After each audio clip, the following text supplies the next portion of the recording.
Hello. In this video, we're going to continue our study of ethics, and we're going to focus on utilitarianism, a major camp within ethics, and we're going to look at a few different figures. We're going to look at Bentham, Mill, Williams, Nozick, and J.J.C. Smart. And in there, Williams and Nozick, they're going to be critics of utilitarianism. They're going to provide some objections. All right, here we go.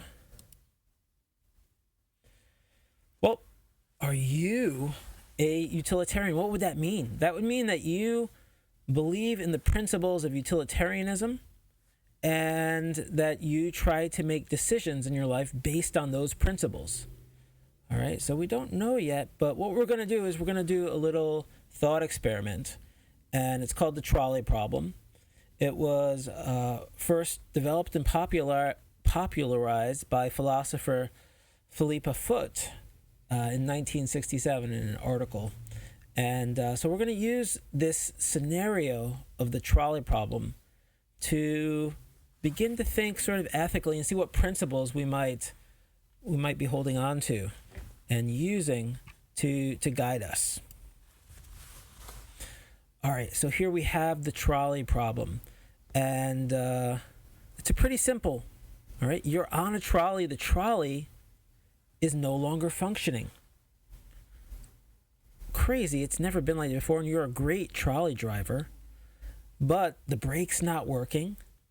It's picked up quite a bit of speed, and you realize you're in a crisis because right now you are headed down a track where there are 5 workers who are working on the tracks, and these workers are facing the wrong way. And for a while, people who worked at this trolley company were going deaf. Why? Because they used very loud machinery and they weren't protecting their ears. So after years and lawsuits, finally the workers are using really powerful kind of ear muffs that protect their hearing so that they can come to work and do a good job and not have to go deaf. So they're all wearing these sort of protective coverings over their ears. They can't hear anything. And they're facing the wrong way, so they have no idea that the trolley is coming down the track. It's going to run them all over, and this trolley will kill them all. It's going fast enough, it's a big piece of metal flying down a track. It's going to kill all 5. Now, there is one thing you could do, and you have a split moment to decide this, but there's a mechanical lever you can pull that will change the track.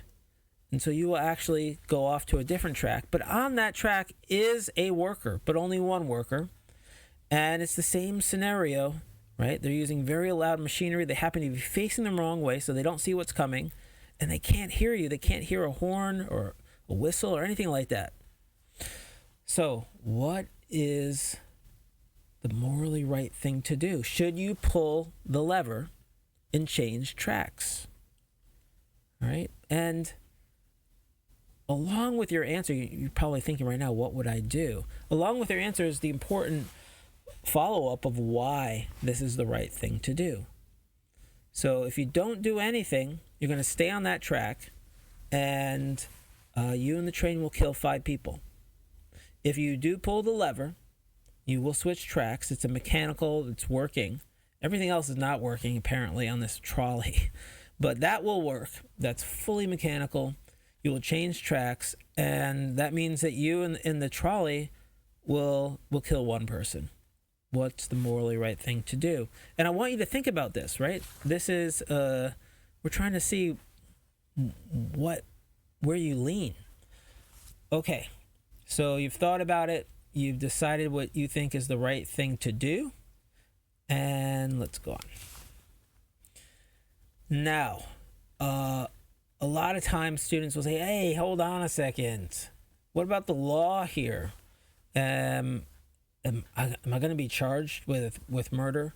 It's important to make a distinction between moral issues and questions and legal issues and questions, right? Because these are 2 separate things. What is morally right or morally wrong is different than what's legal and what's illegal.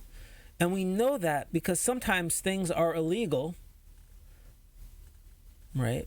But it's morally right. Or sometimes things are legal and they're morally wrong. So these don't always line up. We can't treat them as the same. The best example is slavery. Slavery in this country was legal for a long time. That does not mean that it was morally right. So when I ask you what's the morally right thing to do, it's a different question than what is legal.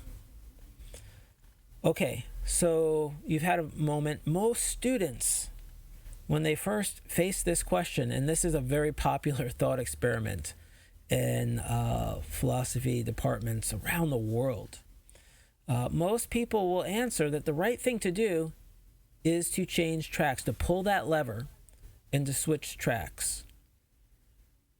Why? How is this supported?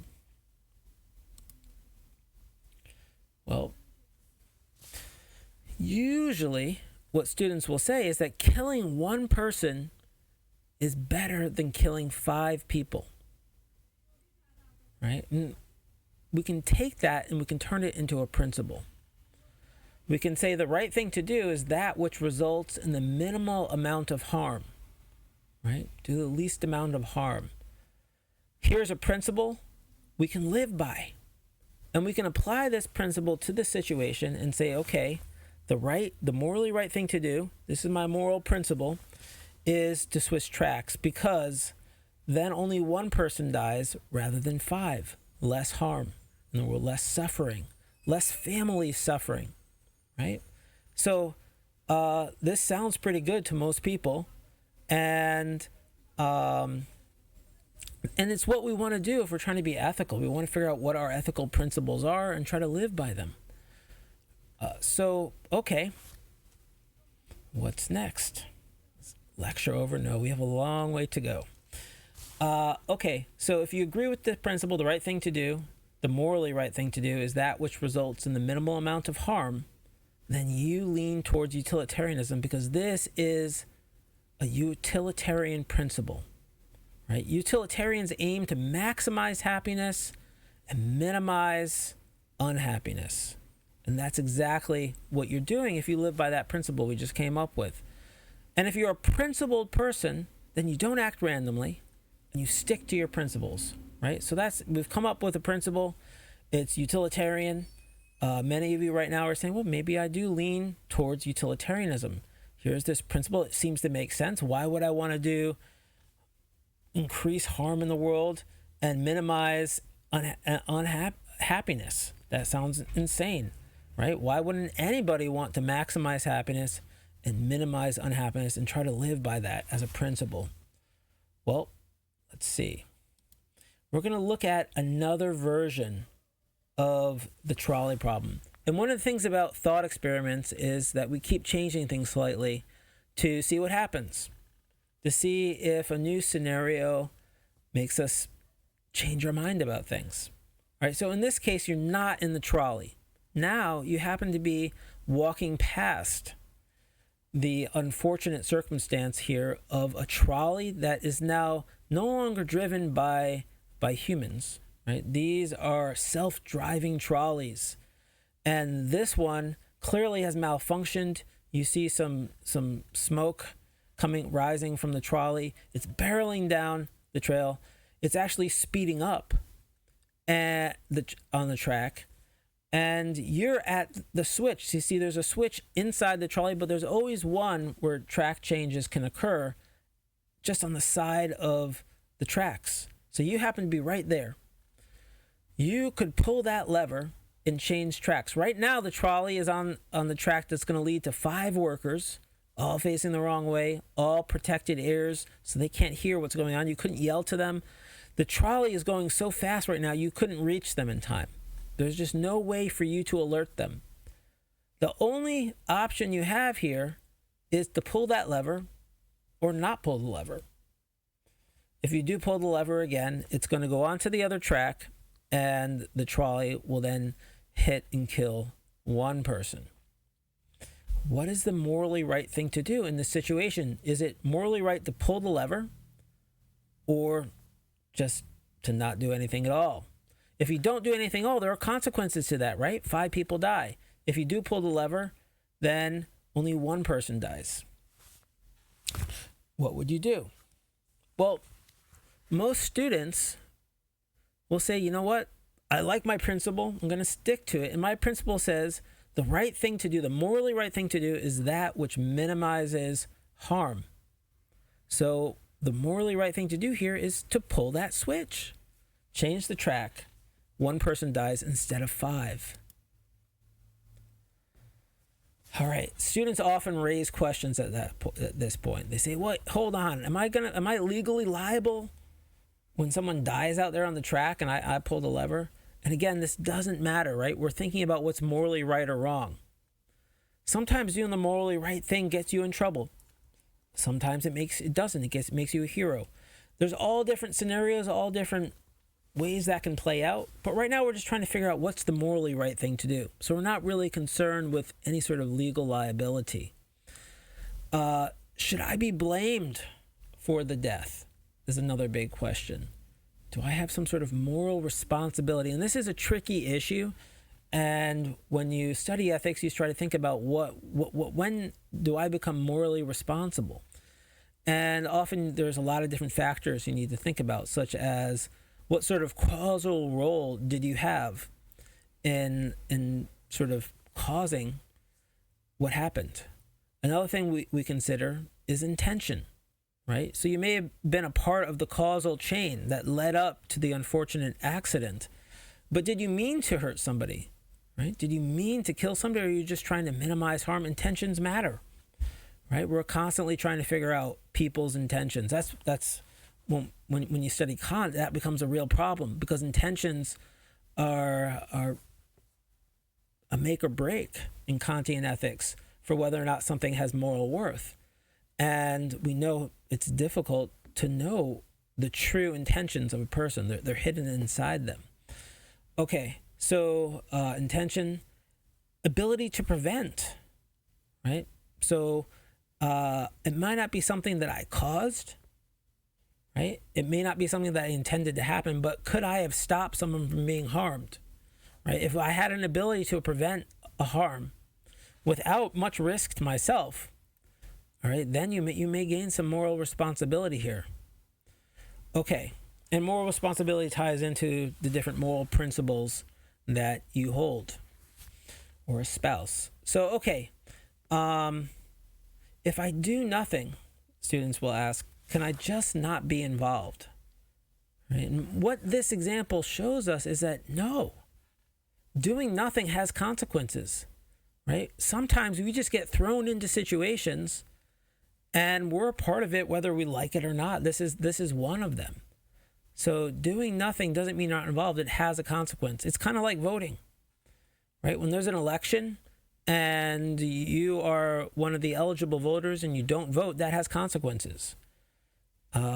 Your hands aren't clean, right? Whether you do or do not do something, there's going to be consequences to that. Another big question is, do I know any of the people on the track, right? And that's an interesting question, right? Will this change? What if I know that one person on the separate track and I'm good friends with them? Is it still the right thing to switch tracks because one death, even if it's my best friend, happens to be better than 5 deaths? You know, this is where it starts to get a little bit of a gray zone for people. And they start to wonder, is this a good principle, or do I fully adhere to this principle? Some people will question that. Okay.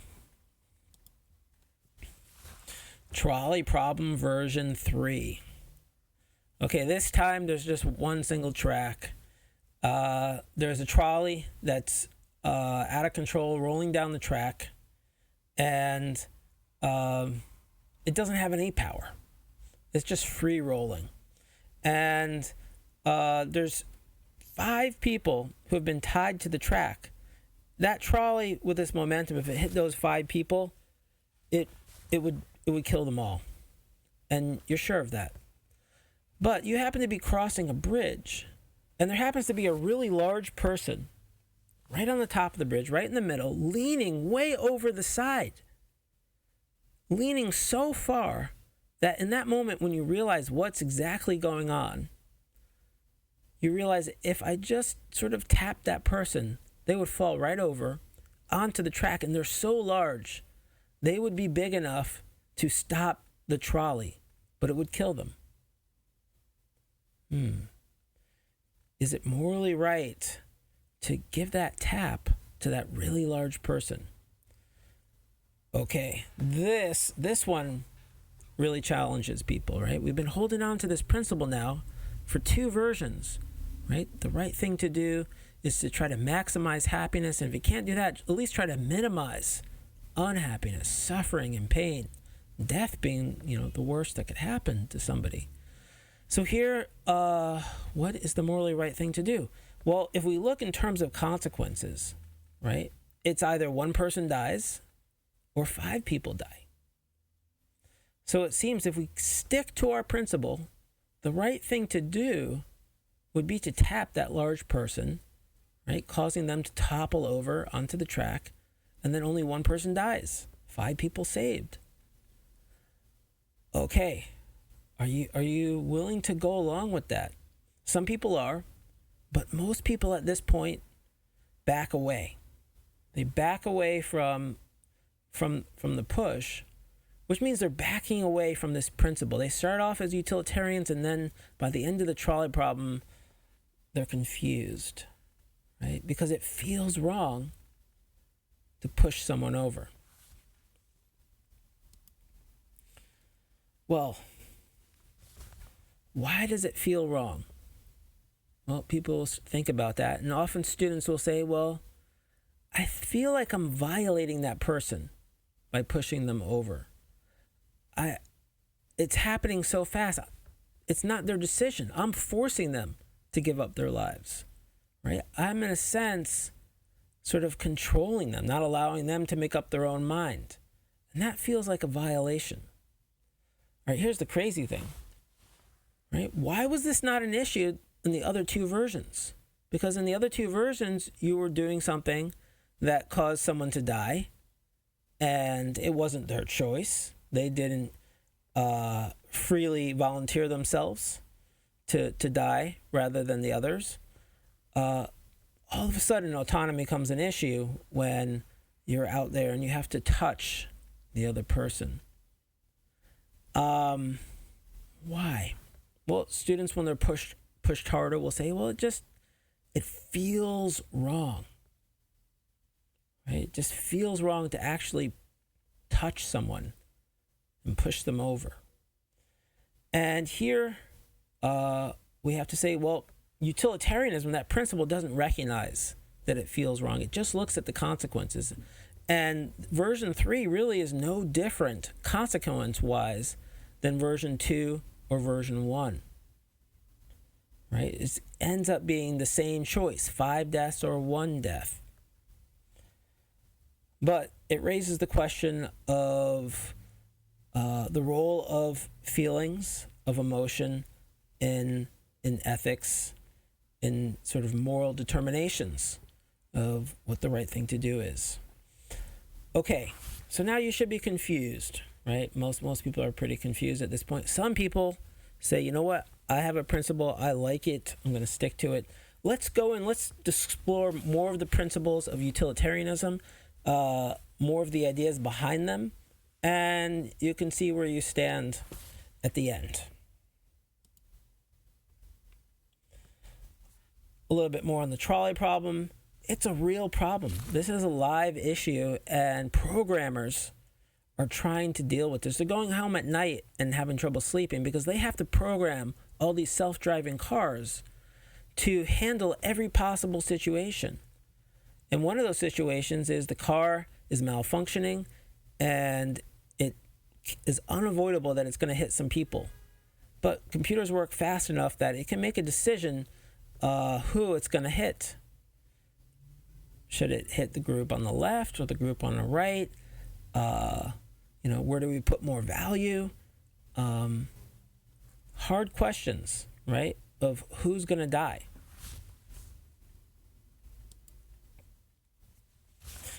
Here's a comic that I think is kind of funny.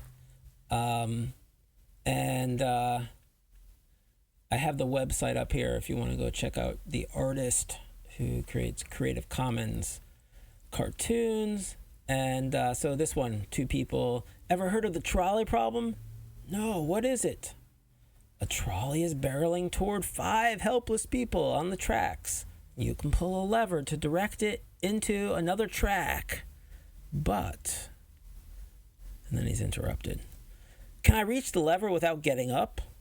Wait, I'm not. In this scenario, how busy am I?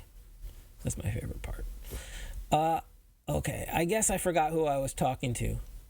For $1, I'll promise to pull the lever if one of the 5 people is you. Okay.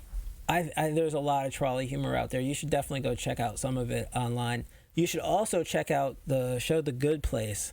Has done the best sort of remake of the Trolley Problem, and you can find that on YouTube. Just do a search, The Good Place Trolley Problem, and it's pretty entertaining. But okay, so obviously here, how busy someone is and if they have to get up to actually do something is going to affect their decision of what they should do. All right. So, utilitarian principles. Utilitarianism makes moral decisions based on the consequences of our actions, right? It looks at the different consequences, chooses the better consequence and says, okay, this is what we should do, make this happen. Pardon me. So what we can do is we can divide up ethical theories into consequentialist theories and non-consequentialist theories. And this is about where we focus, where we give priority to, what becomes more important. And we can either focus on the action, the cause, and if we focus on an action, we have a non-consequentialist theory. And this would be like a Kantian ethics, a deontology. Something is right or wrong regardless of the consequences. In fact, to have moral worth, Kant says, you need to do something because it's right and not even think about the consequences. Okay, but then we have consequentialist theories of ethics like utilitarianism, where consequences matter. In fact, they're what matter the most. It's less important what we do, and it's more important that the results are the better results. Okay. So it should make sense, right? If we focus on the action or the cause, we have a non-consequentialist ethics. The actions we take are either ethically good or bad. So Kantian ethics makes a moral judgment about actions. If we focus on the consequence or effect, we have a consequentialist ethics. And in this sort of ethics, actions really are not judged as good or bad, right? Depending on the consequence. If we have a good consequence, then the action is permitted. And if it leads to a bad consequence, it would be not allowed. Right, but different situations, the same action could lead to something horrible or something great. So it doesn't matter what the action is in consequential ethics. All actions can be permitted if they lead to the better consequence. Moral reasoning. What are we doing right here? We're thinking. We're trying to come to conclusions about what's morally right. That's going to be our conclusion. Right? This is the morally right thing to do. And to get there, we look at different facts of the situation, we apply our principles, and we reason from those principles and facts to our conclusion. It turns out that there's different ways of reasoning here. And I have a little chart where we have non-consequential and consequential reasoning. For non-consequential, right, something like Kant, we have categorical reasoning, which is sort of an essence-based reasoning. You're looking at the action and essentially what is that action? And in understanding what it truly is, you can make a determination whether it's right or wrong. right? Never even thinking about what the consequences might be. And I like to look at etymology. It just helps me. And so I looked up categorical, and the word category is really interesting. It comes from the ancient Greek. It's two parts, kata and agorauen. And what is agorauen? It's about speaking before the agora. The agora was sort of this public center in sort of these different ancient Greek city-states. And this is where people gathered. And in Athens, this is where you gathered, and it was a democracy during much of Socrates and Plato's time there. And so this is where you made your speeches. You tried to convince others of the right thing to do. And so category is a word that comes from sort of speaking the truth, right? Publicly revealing the true nature of someone or something, right? Calling something out in public to what it is. And that gets into the whole idea of essence-based, right? What something is essentially, to expose the essence of something. All right, let's go look at consequential reasoning.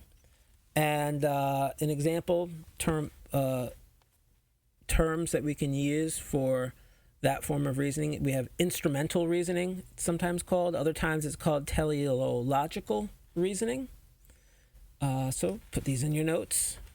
And the nature of this type of reasoning is means and ends based. So an instrument, like a tool, you use a tool to accomplish something, to reach some sort of end.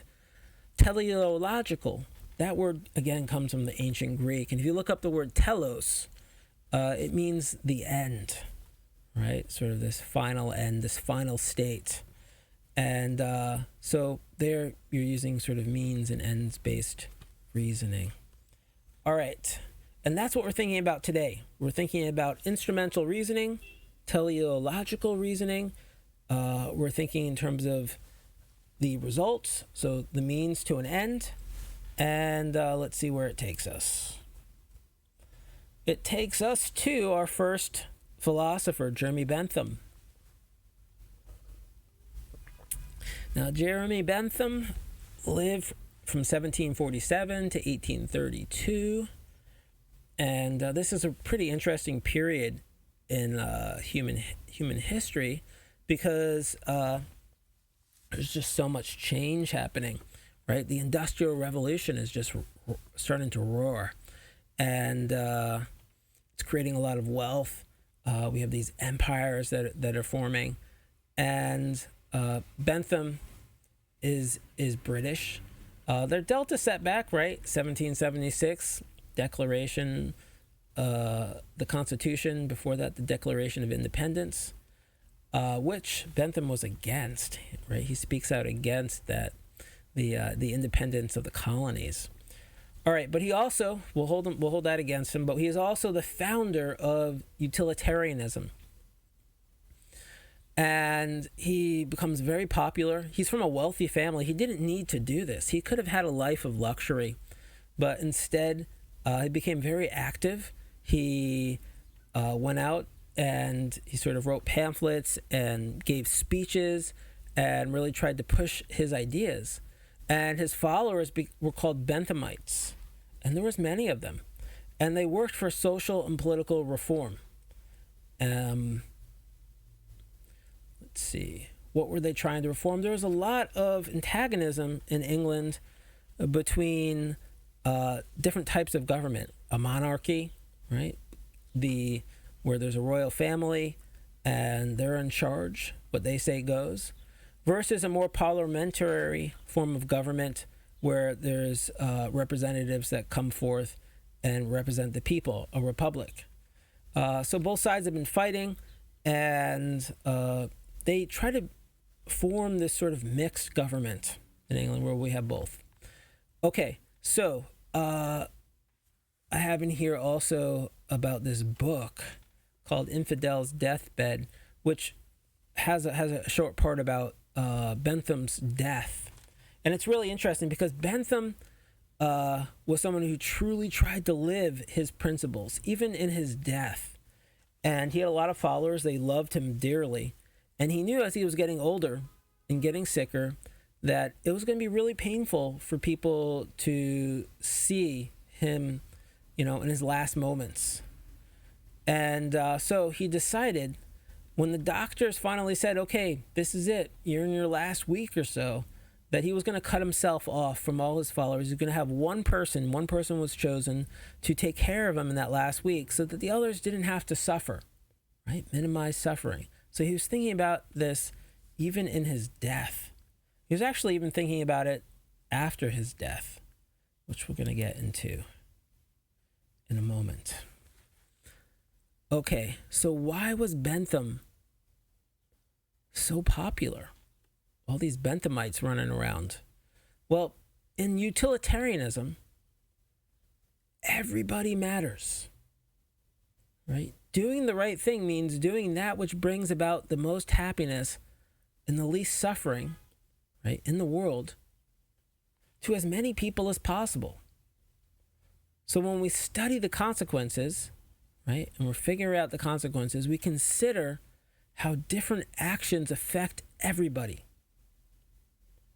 And this is something that appealed to a lot of people, because when you had this monarchy, this royal form of government, when they were figuring out what the right thing to do was, it was whatever was best for the king and the queen. Who cares about anybody else, right? Everybody else is just going to have to accept that. And so to have an ethics that said everybody counts, everybody should have a happy life, one that has pleasure in it. And we should think about, when we make decisions, especially political decisions that affect everybody, we should think about how these actions, these policies, these institutions affect everybody. So we can think of this as a principle of public interest or altruism, right? Instead of personal interest, what's best for me, public interest is for everybody, the public. Altruism is a term that's about concern for others, right? Instead of just concern for the self, sort of an egoism, we have altruism, concern for others. There is another version of a consequentialist ethics, which says all that really matters is how things affect me. And the right thing to do for me is whatever is going to have the best consequence to me. This is called ethical egoism, right? So instead of an altruism, it's just caring about oneself, egoism. And so that would be a different principle than a principle of altruism. A principle of egoism is going to distinguish these two consequentialist ethics. It's also going to really distinguish utilitarianism, because a core part of utilitarianism is that other people matter, right? That everyone matters. In fact, Bentham, when he's out there speaking, says, if you only are thinking about yourself, that's not ethics, right? That's not being ethical. Being ethical is being able to consider people beyond yourself. Consider other people, everybody. So, really important matter of distinction here. Okay, I said I was going to talk a little bit about after Bentham's death. It turns out there's Bentham. That's actually his body at the University College London.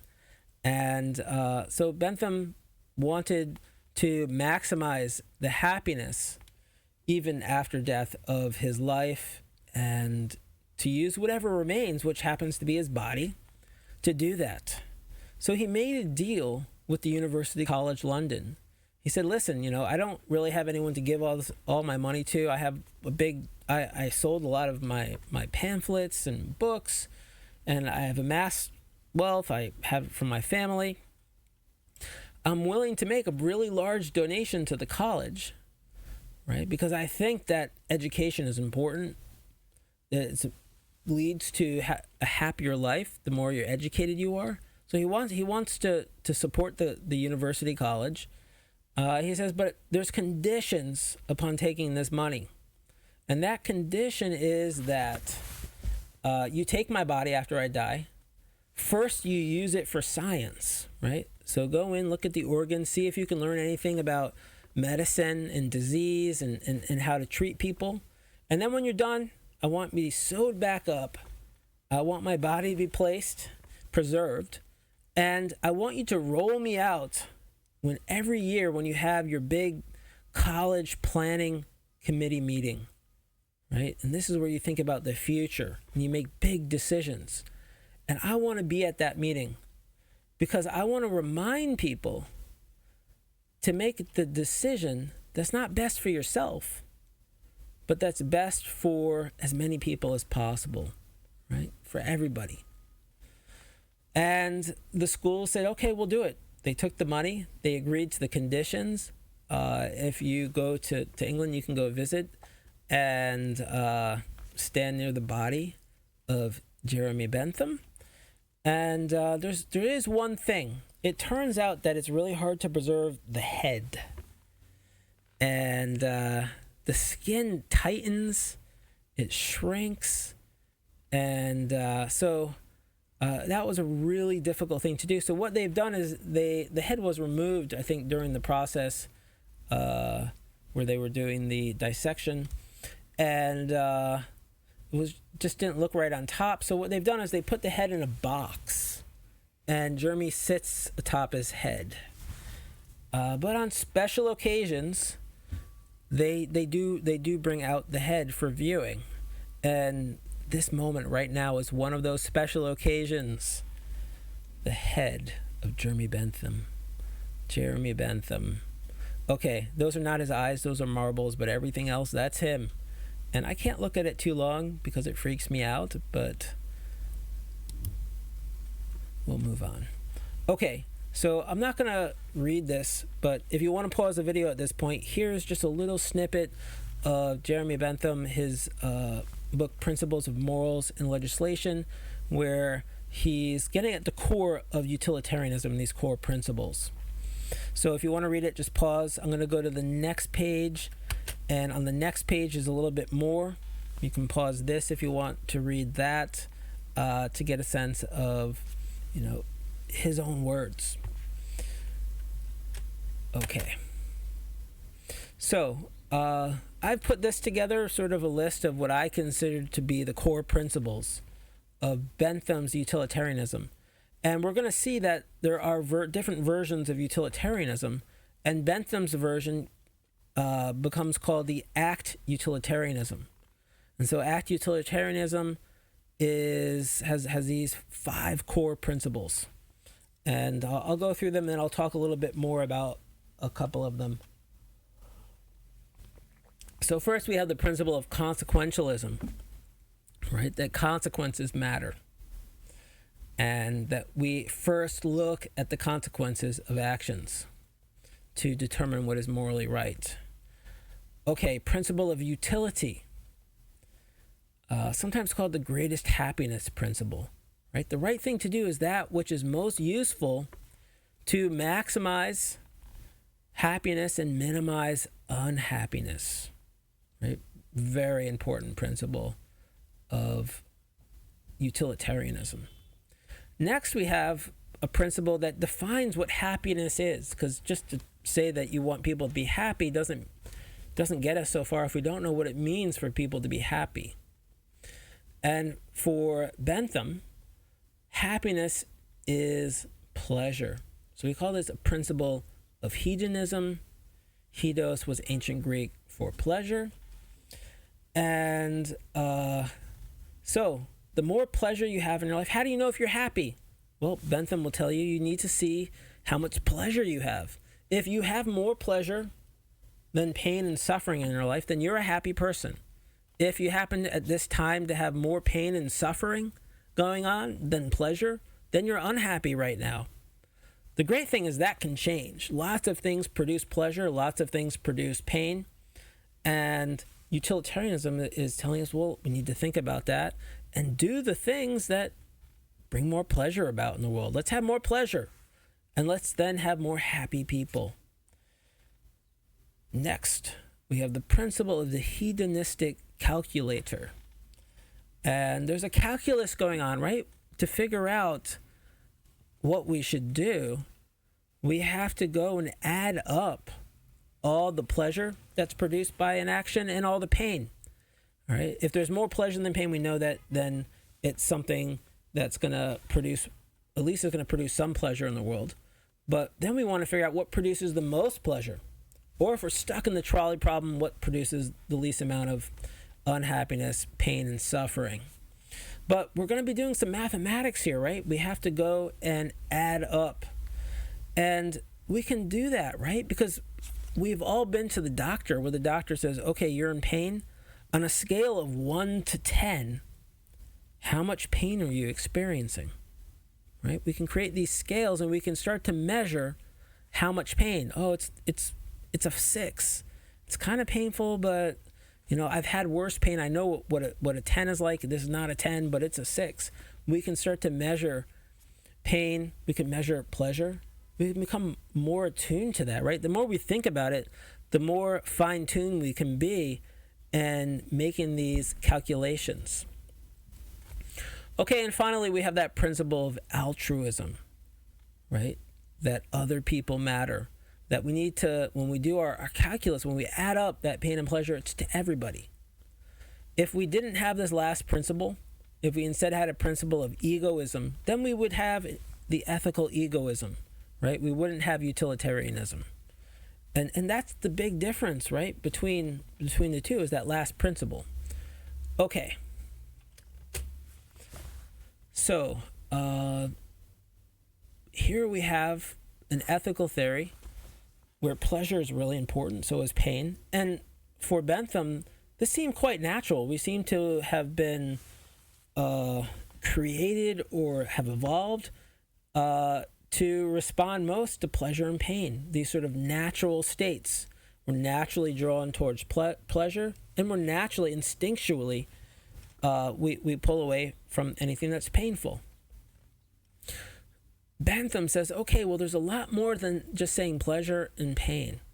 There's different aspects that we can measure, right? So this becomes really complicated, but also more scientific, right? That we're really trying to get detailed calculations and data. So you can talk about the intensity of the pain or the pleasure, but you could also talk about the duration, how long it lasts, the certainty or uncertainty that you're going to get pleasure. Because sometimes, actions definitely mean pleasure, but other times they might, but it's not certain. So if it's certain, that's better than if it's uncertain. And then he had an aspect, propinquity or remoteness, right? How long does it take before this pleasure or pain is going to occur? Becomes something you want to add into your calculation. Because the farther out it is, the more that can happen before you get there that could, remove that incoming pleasure or pain. Okay, number 5 and 6 are not characteristics of pleasure, but characteristics of what Bentham calls the act or the event. And number 5 is fecundity, and that has to do with some pleasures or pains produce more, right? They lead to other pleasures and pains, sometimes better ones, sometimes worse. So thinking about that is important when you do the calculus. And purity has to do with the act and whether it produces just pleasure, just pain, or some sort of mixture. And most things, right, have a mixture. They're not just pure pleasure or pure pain. But that's not true of everything, right? We can try to find pure experiences of either of those feelings. And finally, number 7, the extent. And this is where you get to everybody else. How is everybody else impacted? And you have to then kind of look at all the 6 aspects with each other person. It's a lot of work to be a utilitarian, to really consider the effects of our actions, right? But just because it's a lot of work doesn't mean we shouldn't do it, right? This might be really important. This might be a great job for a lot of people to really focus on. At least, Bentham thought that this is an important thing to study and to have a science of. All right, so why was Bentham so loved by his followers and had so many followers? Here are two aspects of utilitarianism that made it so attractive to people. One is the scientific nature of utilitarianism, right? That it's something that we go out and we measure, we test and verify, and we're considering real-world results, right? What is realized is what we're looking at. So that was something that was really important to a lot of people, that it can be tested, it can be verified. It's not something, theoretical, but it's looking at the actual world, studying the actual world results. And the second is the democratic nature of utilitarianism, that everybody counts. This is very attractive to people, right? That have suffered for a long time and just were not a part of the decision-making process by the elite, by the royal families, by the aristocrats. Okay. So, here are some objections that are proposed as problems to utilitarianism. This first one we can call the big event at the Roman Coliseum. So let's go back in time to ancient Rome. And they didn't have Netflix or Hulu or Disney Plus or any of the other streaming sites we have to entertain us. So what did they do? They went down to these massive coliseums, thousands and thousands and thousands of people, right? Looking for a good time, looking to have fun, looking to have pleasure. And one of the events at the Roman Coliseum was, hey, let's watch the battle between man and nature, between humans and the powerful force of nature and wild animals like a lion brought in from Africa. And the people loved it.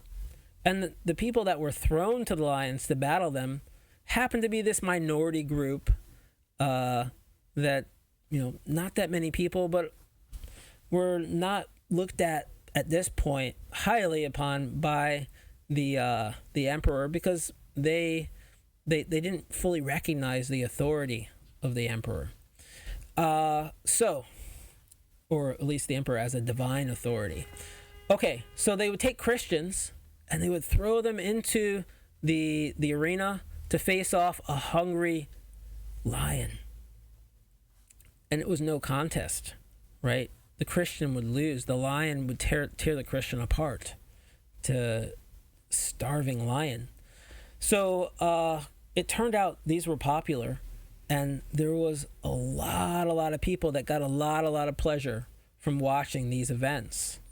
Now, there also was some pain produced by these events, right? There was people who lost their lives and experienced incredible fear and then pain for a short period. And then there were their families who had lost their loved ones. There was pain there. And there was pain just among the community of Christians who feared that they would end up in the Coliseum facing a hungry lion. But when you look at that group of people, right, which was smaller compared to all the people in the audience that were just going wild with pleasure over watching this unfold, well, you can make the case that there was more pleasure produced here than pain and suffering, right? When we talk about 100,000 people just having so much fun watching this versus, a group of 10 or 5 being torn apart and dying, and then the others, the fear of being next. So using our principle that the right thing to do is to maximize happiness and minimize unhappiness, and we know that this is a hedonistic ethics, so we're talking about pleasure and pain. It seems like utilitarianism, at least Bentham's, would support and say this is morally sanctioned, that yes, there's nothing wrong with this. And this is presented an objection because it seems like a lot of people thought there is something wrong with this, that we're getting entertainment by throwing these people to their death. All right, so one objection, one problem that utilitarianism may have to deal with is, does its principles support this type of entertainment, right? An entertainment entertaining the majority at the expense of the minority. All right, let's look at another objection. I call this one the gummy bear problem. And, well, here it goes. It turns out that gummy bears are really easy to produce, and almost everybody likes them. So they produce tons of pleasure in the world, and they're really easy to make. In fact, it's practically at this point almost completely automated. And everybody knows that work is pain and suffering. So if we can minimize the amount of work we need to put into something to produce pleasure, well, that's great. That's what we want to do. So why don't we just put all our efforts into mass producing gummy bears, and we can get all our pleasure from gummy bears, right? Because pleasure is pleasure, and that's an important part of Bentham, is that my pleasure and your pleasure is no different, right? That's why we all count. That's why it all can be added together, because pleasure is just pleasure. One unit of my pleasure is no different than one unit of your pleasure. So here we go. We have a great way to create pleasure, and it won't require a lot of work, so we won't have to suffer. And win-win. Well, this is an objection because people think, something feels wrong with this. How could it be the right thing to do to only get your pleasure from eating gummy bears? But it seems those principles that we established as part of Bentham's utilitarianism, this act utilitarianism, would support this move just to getting all our pleasure from gummy bears. All right, so who is going to answer these objections? Right? Who will answer these challenges? Well, it's our next person. John Stuart Mill. He lived from 1806 to 1873, also British. It turns out that Mill's father was a Benthamite. He hung out and went to the speeches, he went to the talks, he, went and did different activities, worked with Bentham. And so John Stuart Mill grows up inside the movement, and he fully embraces it. But he also sees these objections, and he wants to figure out if there's a way to respond to those objections, to have a utilitarianism that also doesn't allow for things like throwing the Christians to the lions, or moving to just a purely gummy bear world. A big difference between Mill and Bentham is that Mill branches out in philosophy beyond ethics and political philosophy. He studies philosophy of science, logic. He actually writes this massive logic textbook, becomes the standard textbook for a few generations. And so he's working in lots of different areas, and but he's still an activist, and he's still on the forefront of really amazing positions. For instance, John Stuart Mill is one of the first, intellectual figures of his level to come out and support women's rights, and that women's pleasure is just as important as men, and they should be included in the deliberation process and have the sort of same rights and responsibilities as anybody else. Okay, so how's Mill going to respond to these objections?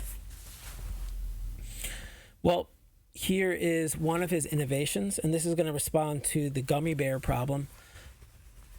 There were no gummy bears back then, but one of the big objections to utilitarianism was called the Swine theory attack. And that was that utilitarians were no different than pigs. And pigs are very easy to satisfy. right? All they want is a big mud pit, right? Dirt and water, mud, and they'll eat pretty much anything. So you just fed them slop, and they were extremely happy, right? So the idea was that utilitarians just care about pleasure. They want to live like pigs. Well, how is Mill going to respond? He decides that it's not just about the quantity of pleasure that's produced. There's also, we need to look at the quality of that pleasure, right? So the pleasure we get from gummy bears might be of a lower quality than other pleasures. And other pleasures might be of such higher quality that even tons and tons of gummy bears would not equal these other pleasures. So quality becomes a continuum from the lowest level up to the highest level quality. And now when we do our calculus, we have something new we have to take into account: the quality of that pleasure. And if it's a higher quality, it's worth a lot more. There is a question of how do we know what is a higher quality pleasure? And Mill's answer is, well, we need to find people that have experienced both these pleasures, because they're the only ones who can really judge the difference between them. And we can ask them a question like, which one, if they had to give up one of these pleasures, which one would they give up for the rest of their lives?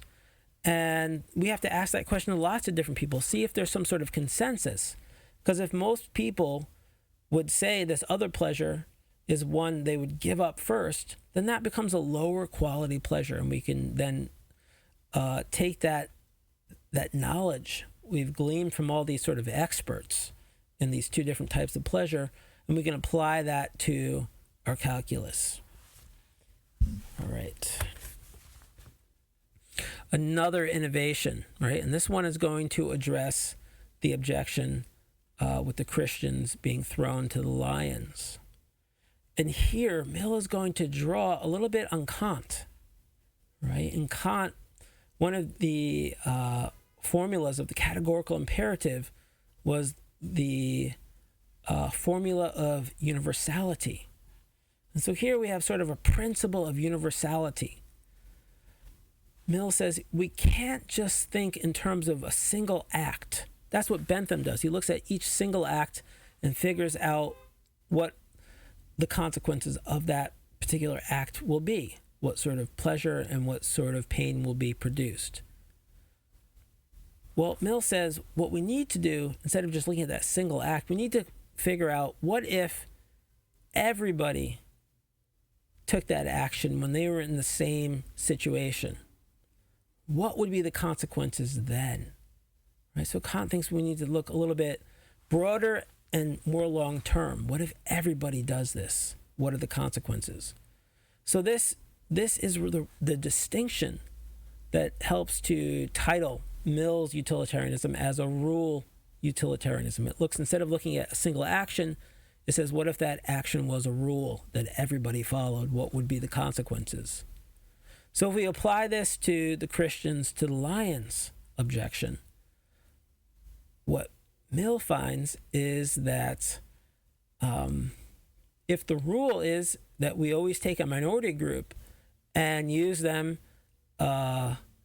lives to entertain the majority, well, eventually that minority group's going to all be dead. Then you have to find another minority group to use up to entertain the majority, and you keep having to go and sort of slice up society in some way to have another minority that you can use to entertain the majority. Mill says that's going to create a paranoia that's pervasive throughout society. And that's going to create more long-term, more pain than pleasure. So this innovation is going to say that this rule utilitarianism does not support throwing the Christians to the lions, and rule utilitarianism also doesn't support this sort of swine theory, the gummy bear problem. It argues that there's higher pleasures that are worth more. if it wasn't the case, right, then we could all just live as pigs, right? We can just have fun playing around in the mud, making mud cakes, and we can do mud bakes and whatnot, and we can just stuff slop into our mouth and be happy. Living like an animal, right? Animals, it doesn't take as much for an animal to be happy. A dog, just feed that dog, give that dog shelter, give it a little bit love and attention, and that dog is as happy as can be. Is that enough for humans? And Mill says no, right? Mill says, I'd rather be Socrates, an unhappy Socrates, than a happy pig, right? Because Socrates has some pleasures that are such high quality that they outweigh the suffering that he also experiences in his life. Okay. So we can look at a new set of principles. Mill still has the original 5 of Bentham: the principle of consequentialism, utility, hedonism, the hedonistic calculator, public interest, the altruism. Still has those 5. Consequences are what matter. We try to maximize happiness, minimize unhappiness. Happiness is defined as more pleasure than pain. We can add up the pain and the pleasure that's produced, and that we're considered more than just ourselves, how everybody is affected. But now we've added on these 2 new principles: the principle of hedonistic quality, right? That certain pleasures are higher quality than others. And we're going to add in this principle of universality, right? That we don't just consider a single act. We consider, what if that was the rule? What if everybody acted that way? What would be the consequences? So it seems like Mill's done a good job, right? He's dealt with those objections. Well, it's never that simple. There are some consequences to our new principles, right? We could maybe say unintended consequences, because they compromise the very things that drew us to utilitarianism, right? We compromise science, right? By turning every act into a principle, right? We've become more speculative as we try to perform our hedonistic calculus, because not everybody is doing this. So now we have to sort of guess, make educated guesses about what the consequences would be. We can't just actually do an action and see what happens and study it and do surveys and then make adjustments. Now we're speculating, well, what if everybody did this? So we've compromised science, made it more speculative, and we've compromised the democratic nature of utilitarianism. Because now not all pleasures are equal, right? Some pleasures are worth more, and only certain people can tell us that. Those who have experienced both pleasures are now telling us which pleasures are more important, which ones are higher quality. So it starts to look a little bit elitist, right? That's going to compromise the democratic nature. No longer is everybody equal in being able to judge what's a higher quality pleasure. Okay, so that's life. Here's some more objections to utilitarianism, and specifically to Mill's utilitarianism, the rule utilitarianism. This one has to do with a scenario of trying to stop drunk driving. Drunk driving is a huge problem. A lot of people die in this country, and a lot of people get injured in this country due to drunk drivers. And it's more than we realize. It's thousands of people every year dying from drunk driving, let alone everybody who gets injured. So, causes a lot of pain and suffering. This is something that a utilitarian would want to try to minimize, right? And would have sort of an ethical imperative to try to minimize something that causes a lot of pain in society. Well, what if we brought back public executions? What if every week we took 5 people on national live television and executed them for drunk driving. Right? So 52 weeks, 5 people a week. We're talking about 260 people a year are going to be executed on television for drunk driving. Everybody can see what happens when you drunk drive. Well, this actually might be pretty effective in ending drunk driving. But then that actually puts us in a really tricky spot, right? Because if now we no longer can execute drunk drivers, and so we can't do this anymore, people are going to start drunk driving again. Well, we could have 260 people a year die from public execution, or we could have 50 to 100,000 people die every year from drunk driving. What do we do? Well, what if we keep executing drunk drivers, but they're just randomly chosen people, but we don't tell anyone that they've been randomly chosen? So everybody thinks that it's still drunk drivers being executed. Then we just have, the calculus, 260 versus tens of thousands. It seems like a pretty clear decision here. And since nobody knows that these are randomly selected people, we're not going to get the problem of causing mass paranoia and people no longer believing in the justice system. So it looks like, even with Mill's added on principles, right, of hedonistic quality and of the principle of universality, that it would say this is okay, this is the right thing to do, right? Well, that is presented as an objection to even Mill's utilitarianism. That it seems like in utilitarianism, honesty doesn't matter,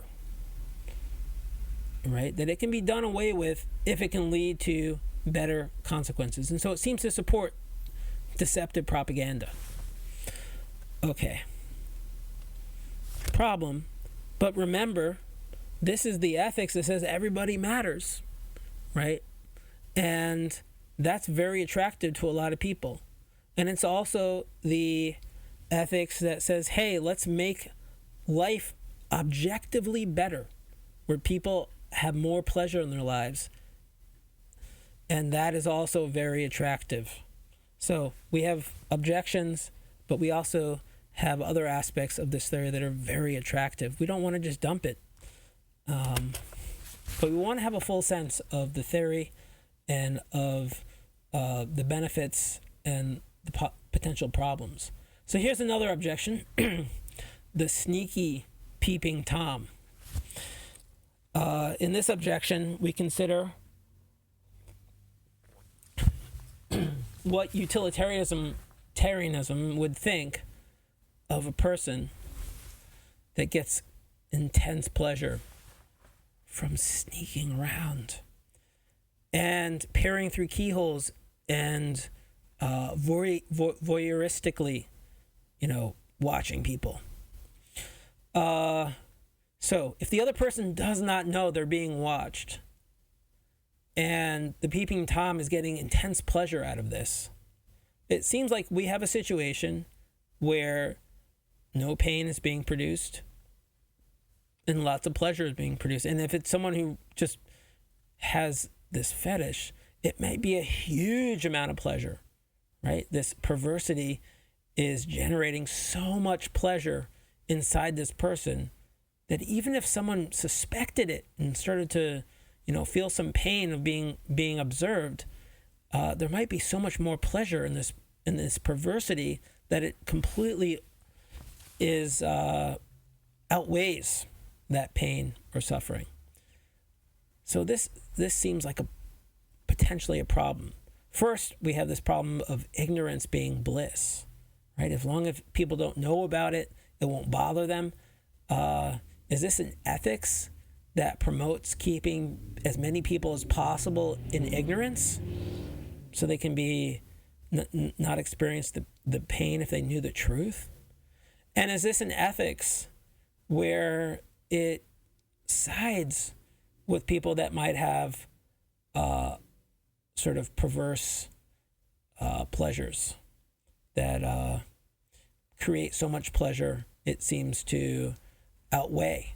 What if there's a murderer that finds murder so pleasurable, ecstatic, that it equals or surpasses the pain that the victim experiences in being killed, right? What if this murderer does it in such a way that the victim only realizes what's happening at the last moment and then it's over?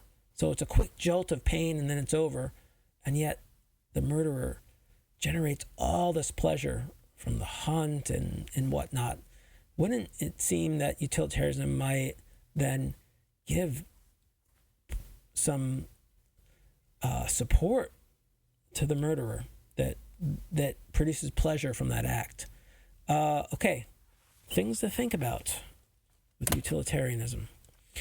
All right, well, here is Bernard Williams. We're doing a lot of British philosophers today, and he lived from 1929 to 2003, and there he's sitting there relaxed. This is probably his James Bond pose. He was actually knighted in 1999, so I guess this is Sir Williams to us, and he's a huge critic of utilitarianism, and we're going to look a little bit at his objections and how he tries to bring others around to his way of seeing it. So he uses a thought experiment, and it is the story of Jim.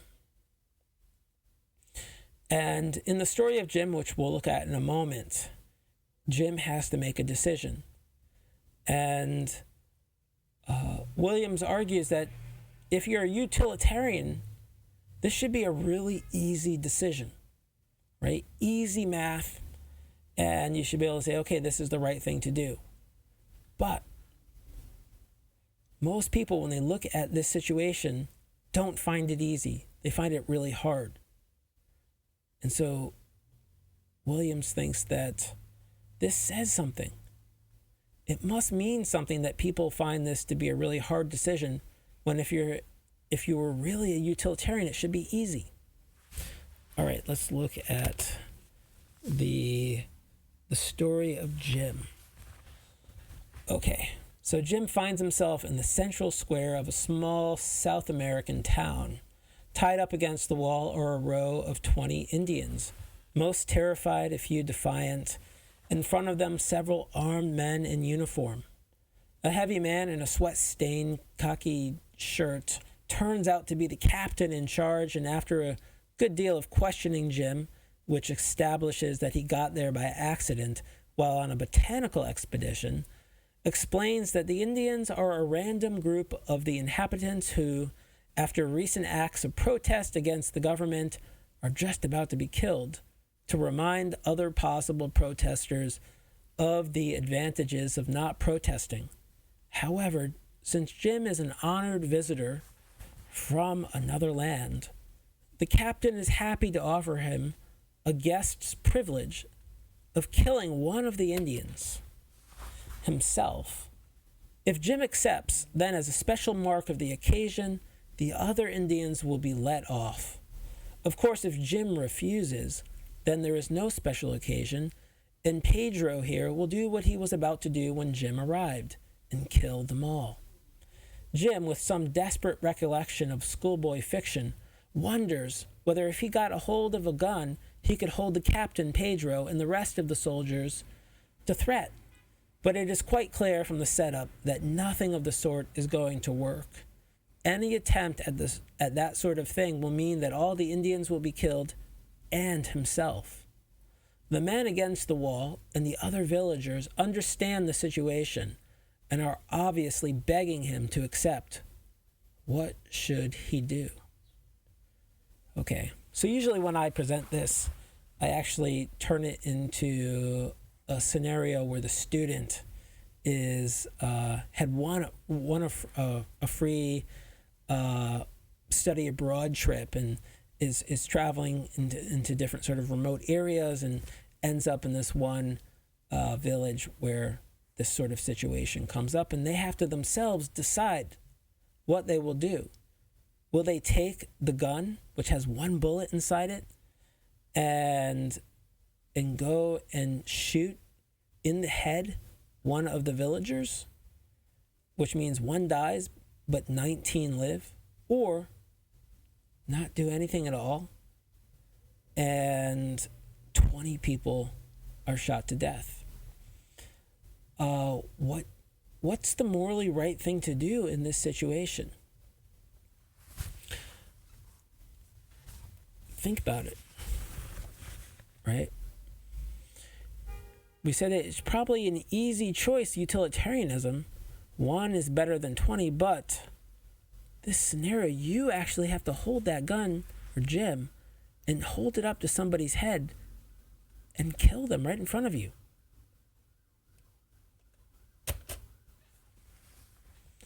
So is shooting the person morally right?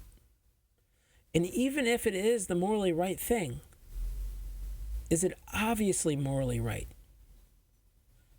What would make it obvious is if utilitarianism is true, that one is better than 20. But when it's a hard decision, it doesn't seem like it's obvious.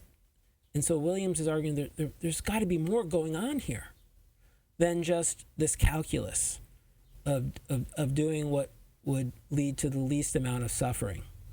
One death being better than 20. So why is it such a hard decision? That's what Williams wants us to think about, and we need to think about. Okay, part of this objection is this concept of negative responsibility, right? If I refuse to shoot somebody in their head, and then everybody else, all 20 of them, are now killed, do I have a personal moral responsibility for all those deaths? Or at least 19 of them. Right? Since I could have acted, I could have done something that would have saved 19 of those lives. So am I responsible for their deaths? If you say yes, then you're saying that negative responsibility is a real thing and it applies here. And that you're now morally responsible for 19 people dying because your actions could have saved their lives.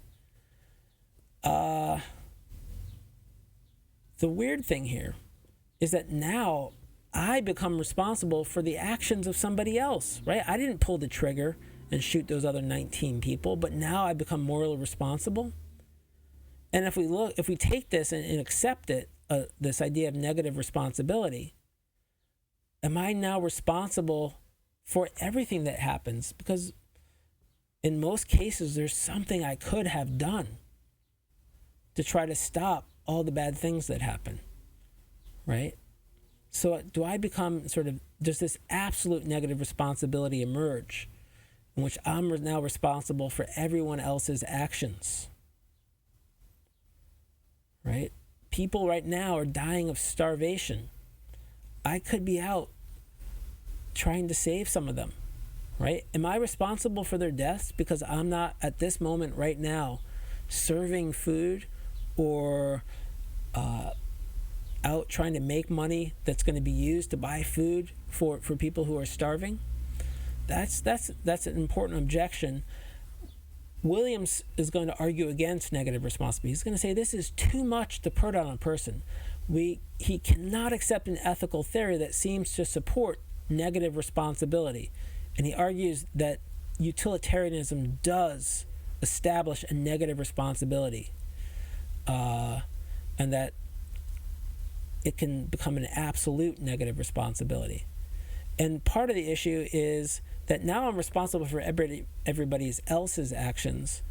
I no longer have my own life, right? Now I have to live constantly trying to make sure other people don't suffer or do things that cause suffering. Okay. So there's more of Williams' objection. And to just more fully illustrate it, we have this question, does utilitarianism care about the lifelong trauma one might experience by strictly holding the principles of utilitarianism? Right? So another way of saying this is, does utilitarianism ask me to sacrifice my well-being?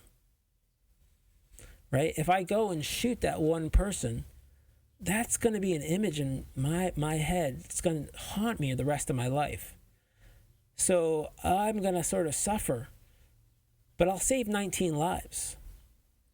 Is utilitarianism asking, and in a way requiring, that I sacrifice that part of myself if it means I can help more people?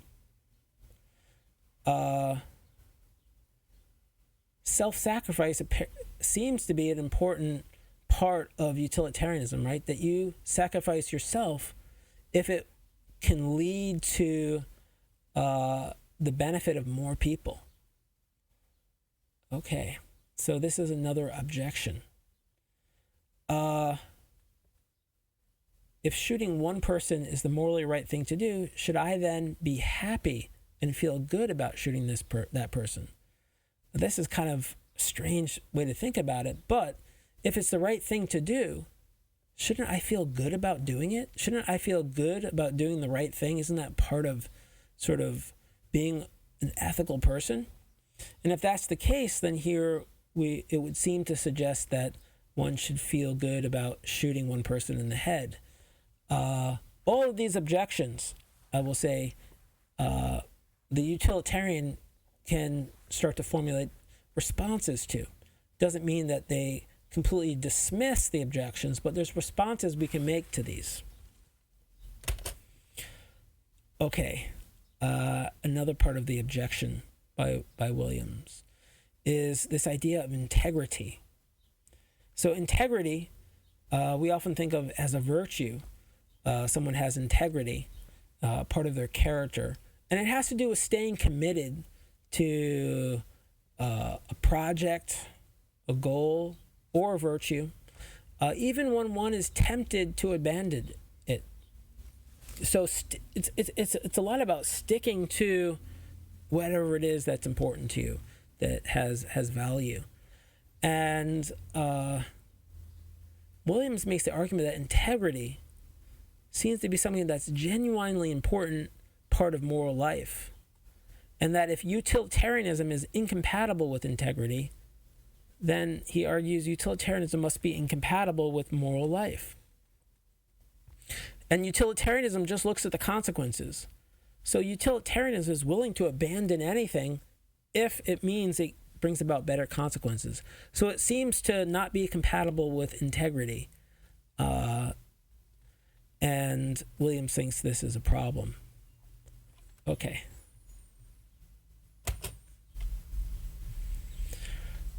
I'm going to give you another objection to utilitarianism, and this is from a philosopher named Robert Nozick, who lived from 1938 to 2002. And in this thought experiment, we're going to consider the experience machine.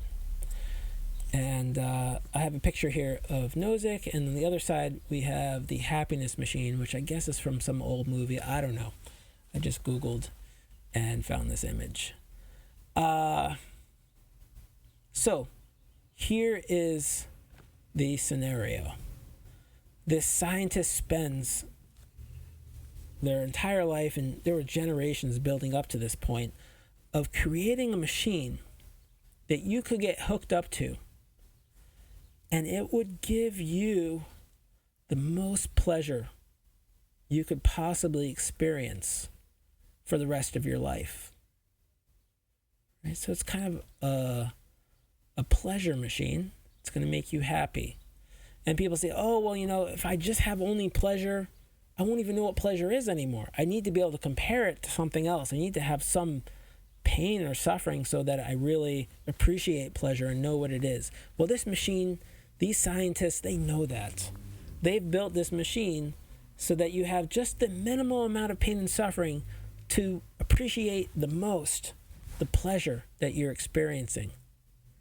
And you might say, well, I don't want to be hooked up to a machine. I like to be able to walk around. Well, the scientists know that. When you're hooked up to this machine, you feel like you're walking around.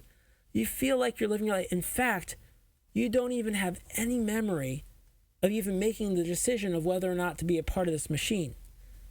Right? Once you get hooked up, you're just in this alternate world where you're going to have the most pleasurable life. And it's going to be high quality pleasure. Right? You're not going to go into this machine and live like the swine, right? The pig in the mud pit eating the slop. No. You're going to experience inside this machine the highest quality pleasures that any human could possibly experience. Okay. Now it's becoming more interesting. So I could choose to live out the rest of my life in this machine and have the greatest life I could possibly have, or I can continue going where I am and sometimes have pleasure, but also have a lot of pain, a lot of disappointment, a lot of frustration, a lot of heartbreak, a lot of anger. What do I want? What do I want? What's the right thing to do? Now, Nozick is going to say, if you're a utilitarian, clearly you should hook yourself up to this machine. And if you aren't sure about it, if you're taking pause here and saying, I'm not sure I want to be a part of this machine, Nozick is arguing then there must be something besides pleasure that's important to you, equally important or more important, that it's going to give you pause here and you're not sure you want to get hooked up to the machine. Okay, well, think about it. Would you go into that machine? Everybody's different, and probably on different days they're going to give different answers. And if things go really downhill and global warming really, the climate change really is too much for the world, you may say, hey, I got to get myself into one of these machines. But right now, what would you do and why? For Nozick, part of why he doesn't want to get into that machine has to do with freedom, right? Liberty and reality. Something he's going to say that there's a difference between just feeling as if you were free, even though you're inside this machine that's producing that experience, versus really being free. We know from, studying the Matrix and Brain in Vats that some of this can be challenged, right? Whether we're talking about a distinction that makes any sense. But perhaps there's also something here that reality is important, and that liberty, real liberty, is something different than just the experience of liberty. Okay. Well, contemporary utilitarianism has taken different paths, and one of those paths sort of branched out from J.J.C. Smart, and he lived from 1920 to 2012, and he argues, okay, let's abandon Mill and his rule utilitarian. Let's go back to Bentham. But let's drop the principle of hedonism, and let's have a different principle, a principle of preference. And that instead of trying to maximize pleasure, we try to maximize the ability for people to pursue their own pleasures, to pursue what they prefer. And so this is a new way of thinking about utilitarianism. It's no longer the goal of pleasure, but of giving people the freedom to do whatever they prefer, trying to maximize the ability for people to pursue happiness, the pursuit of happiness. Freedom, liberty, and the pursuit of happiness really is right there in this new preference utilitarianism. And another big proponent of this sort of utilitarianism is a philosopher, Peter Singer, born in 1946. Okay, so preference utilitarianism tries to preserve autonomy and maximize people's ability to pursue their personal interests. Does this new version solve our old problems, right? Well, that's up to you. I want you to go back and think about that. Does preference utilitarianism deal with the other objections that we came up with? Okay. And does it sidestep the experience machine, right, of Nozick that just gives us pleasure? Does it how does it deal with Williams and his Jim hypothesis? Okay. So this is it. Some final questions to think about. Leave you with some things to chew on. First question: is it a problem if utilitarianism implies absolute negative responsibility? Right? Is that a problem? If so, why? If not, why not? Second thing to think about: is integrity an important part of moral life? And if it is this a threat to utilitarianism? I think it's important to think more about that. And finally, is J.J.C. Smart's proposal of preference utilitarianism a satisfactory answer to all of Bernard Williams' concerns that we went through? Okay, so a lot to think about, but hopefully at this point, right, you feel a little bit more comfortable talking and writing and thinking about a utilitarian ethical theory, right? You know a little bit about the principles, how they get applied, the benefits, the challenges. You're in a pretty good spot at this point in your study of ethics and of being ethical. One of the things we can just take away from the consequentialist ethics and utilitarianism is that we need to think more about the consequences of our actions. That in trying to be ethical and trying to do the morally right thing, it is something that often we forget. We know that Kantian ethics says we shouldn't think about this, but we also we saw problems in Kantian ethics too. So we don't want to totally dismiss utilitarianism. We don't want to dismiss the question, the test of thinking about how our actions are going to affect other people. Okay, thank you for watching.